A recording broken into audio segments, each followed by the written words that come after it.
This is the flail, and why did the Hussites absolutely love this weapon? Well, Dr. Loris Chevalier said, the flail is thus more a reflection of a romanticised and stereotyped Middle Ages than a medieval military reality. And that's absolute rubbish. In fact, the militarised flail was used all over Europe for centuries in the Middle Ages. But no military organisation made as much of a success of this weapon as the Hussites. So why did the Hussites specifically love this so much?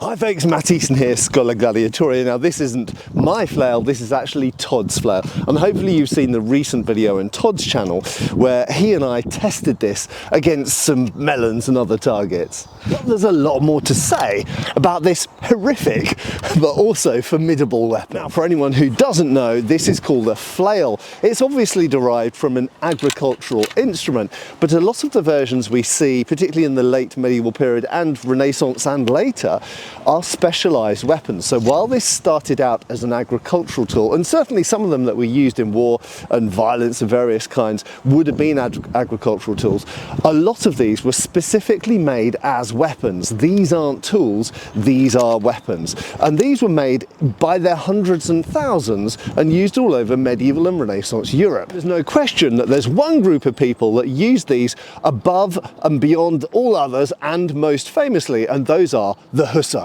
Now, I won't give you a potted history of who the Hussites were, but fundamentally they were a proto-Protestant group of people in what's now the Czech Republic, so at the time Bohemia, and they rose up and they were essentially a crusade against them by Sigismund and various other people. In fact, various people who consider themselves good Catholics from across Europe committed to this crusade against the Hussites because they were seen as going against the Catholic Church and being heretics essentially. So essentially there was a crusade, Catholic crusade, led by the papacy and Sigismund and various other people against the Hussites, who were a proto-Protestant group of people. Now, what's interesting is there is an English connection here. I'm obviously English and not Czech, although I have a lot of respect for the Czechs.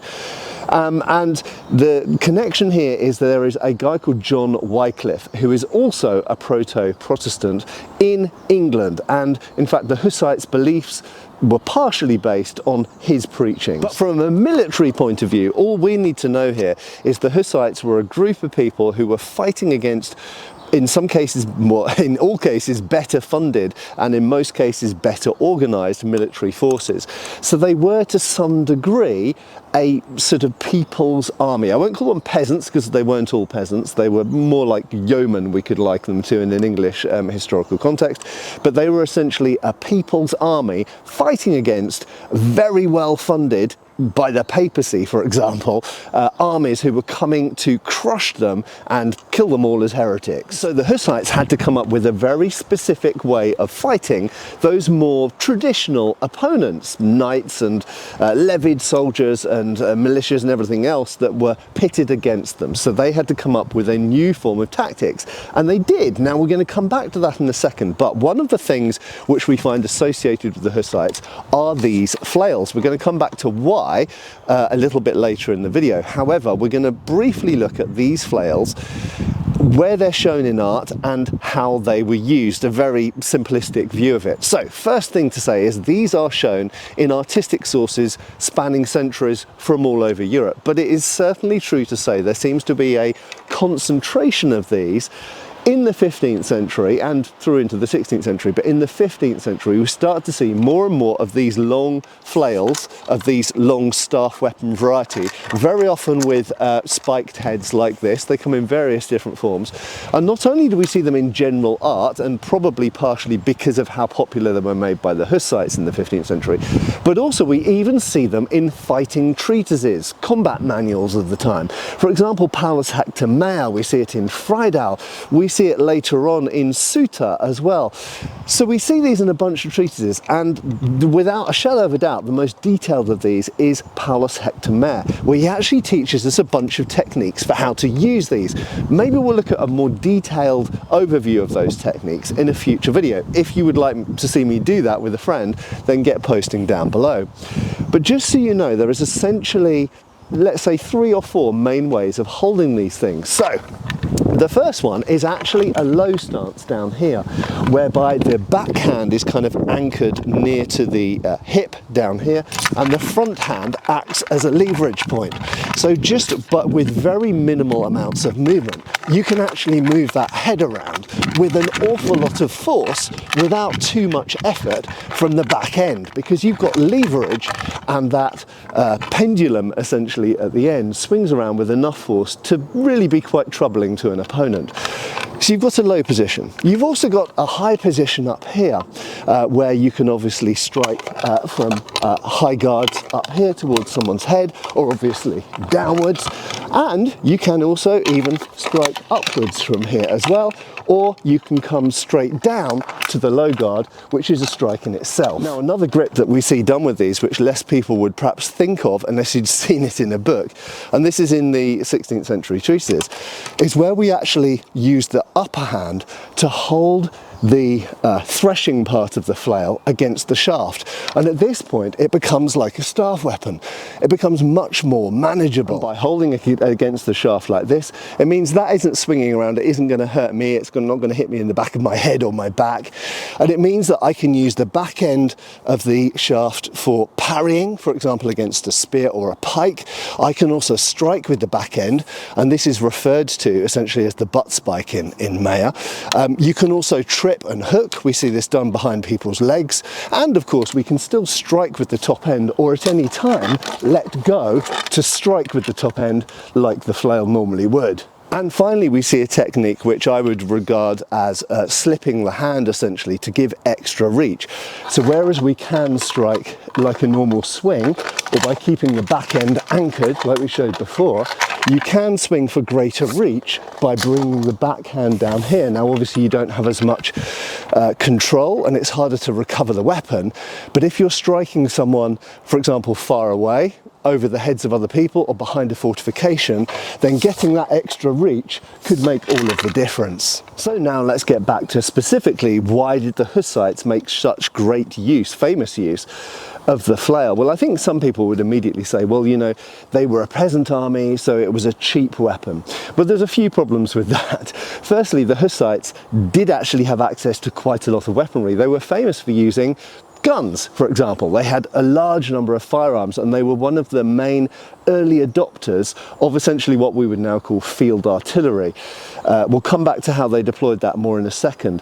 But moreover, is this a particularly cheap weapon? I would say that not really. A pike is a cheaper weapon. So if we look at the Swiss cantons using pikes, and various other forms of, you know, bill and halberd and things like that, I would say that those are not really more expensive weapons than these. These are still, especially the Hussite versions, with all of the ironwork added on, I would say that's a more expensive weapon than a typical spear or pike. So I don't think the cheapness argument really stacks up. So here is the main answer for why I think the Hussites really loved these.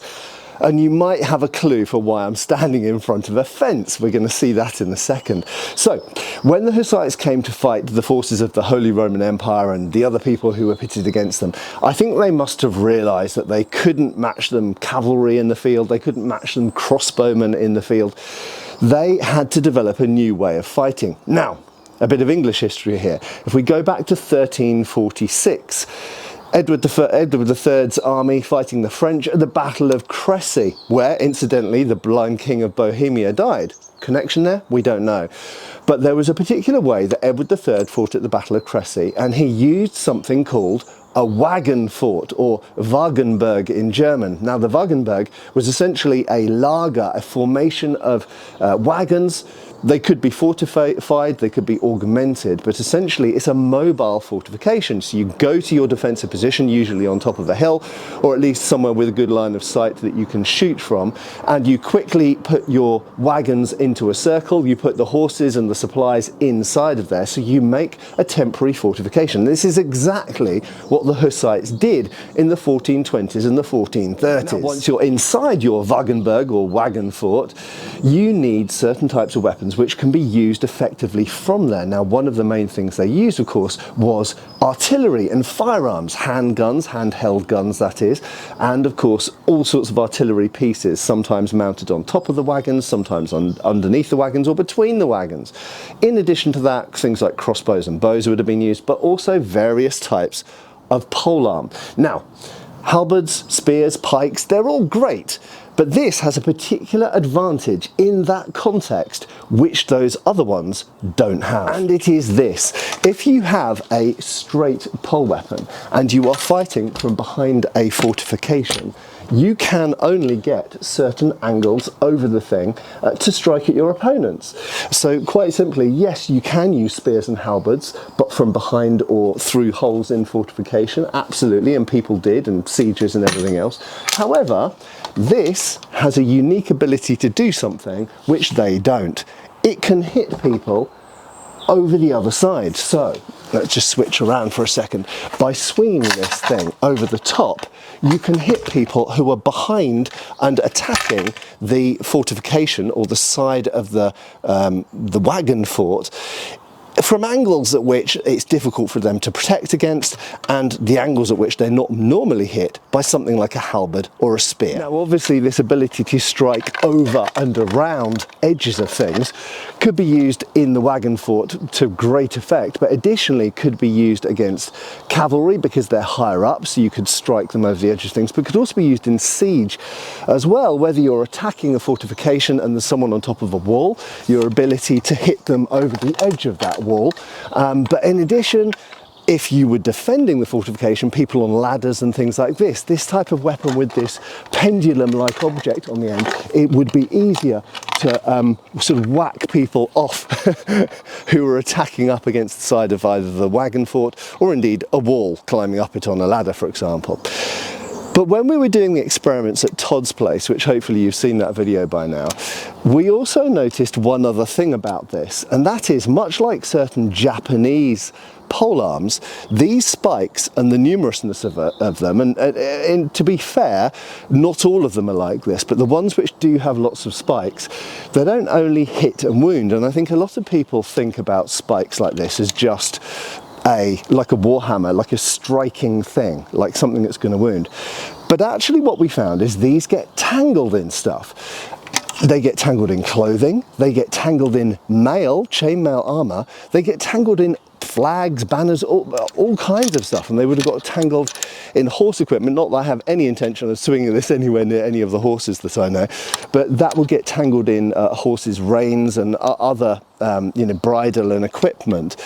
And of course it would wound horses as well. So again, from a Hussite point of view, not only are these fantastic for defending the wagon fort, but they're also fantastic at potentially tangling and messing with people who are wearing armour or riding horses. So to conclude with the awesome Hussite flail. First of all, they absolutely existed, and they were clearly very successful and very popular in the 15th century. And I think that the Hussites' success, both with the Wagenburg, but also with the flails and the various other ways that they were fighting, probably rubbed off on other people. The fact that they start appearing in art more in the 15th century and are being shown in fighting treatises in the late 15th and 16th centuries, all the way through, in fact, to the 17th century with Suter, I think is largely credit to Jan Žižka and the other Hussites there who were fighting Sigismund and the other people who were on crusade against them. So I think the Hussites made this popular, made this famous, and I think that this ties into how the Hussites fought, the fact that they fought predominantly, not always, but predominantly from the Wagenburg, and this is a particularly well-suited weapon to that particular scenario. I don't think it's a particularly cheap weapon. There's plenty of military scythes and pikes and various types of axes on long sticks, which are also cheap weapons. So I don't think economy plays a big part in this. I think that these have certain tactical advantages that the Hussites really knew how to exploit. So thanks a lot for watching. I hope this has been fun and interesting and maybe taught you something about a flail. Maybe you'd like to go and try and make one for yourself now. But thanks to Todd obviously for lending me this. And if you'd like to see me make that video about the techniques of these, what you actually find in the treatises, then let me know down below and maybe I'll look at getting a friend over and we'll go through those techniques with you. Anyway, thanks a lot for watching. I have been Matt Easton, I will of course continue to be, and I'll see you back on the channel for another video really soon. Cheers folks. Thanks for watching. We've got extra videos on Patreon. Please give our Facebook a like and subscribe if you haven't already. Cheers folks.